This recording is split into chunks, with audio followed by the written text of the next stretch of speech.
Els cafès Bipro són l'espai-temps de trobada entre els centres educatius de formació professional i les empreses. Un espai on volem teixir ponts per intentar que els reptes que suposa aquesta captació de talent i la transformació dels centres educatius es converteixen en oportunitats de nous projectes d'innovació, captació de talent en la FP dual i altres possibles col·laboracions que ens puguin interessar, tant a uns com als altres, per intentar fer avançar l'educació i la formació professional. Avui hem fet el primer Cafè Bipro d'hoteleria, l'hem fet a l'Escola d'Hoteleria i Turisme de Barcelona, on és una escola referent, i han pogut entrar les empreses, els gremis, els clústers a aquest centre per veure les instal·lacions i comprovar que realment és com una simulació d'un entorn real d'aprenentatge, un entorn com l'empresa. Ens ha agradat moltíssim, ho he comentat també amb algunes companyes vostres, que aquesta iniciativa ens ha semblat genial per fomentar aquesta unió, també per donar una visibilitat al nou alumne d'avui en dia, que considero que és molt important.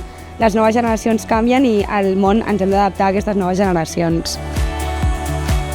Me voy gratamente sorprendida, pero muy sorprendida primero a todo el personal que ha hecho su discurso, pero sobre todo por la escuela, por la formación que están dando a sus alumnos. Incluso hemos tenido la oportunidad de escuchar a alguien que está haciendo esta formación dual, que se está formando aquí y está haciendo prácticas en un establecimiento hotelero.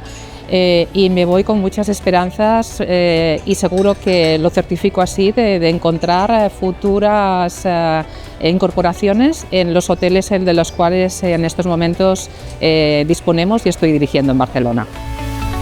Des del centre creiem que és molt necessari i imprescindible aquesta interacció amb les empreses, perquè realment veuen a quins espais formem l'alumnat. A partir d'aquí, ara és el punt de trobada i de col·laboració per a nous projectes i nous reptes. Com aquest, celebrarem altres cafès Bipro al llarg del curs de diferents sectors estratègics per seguir avançant.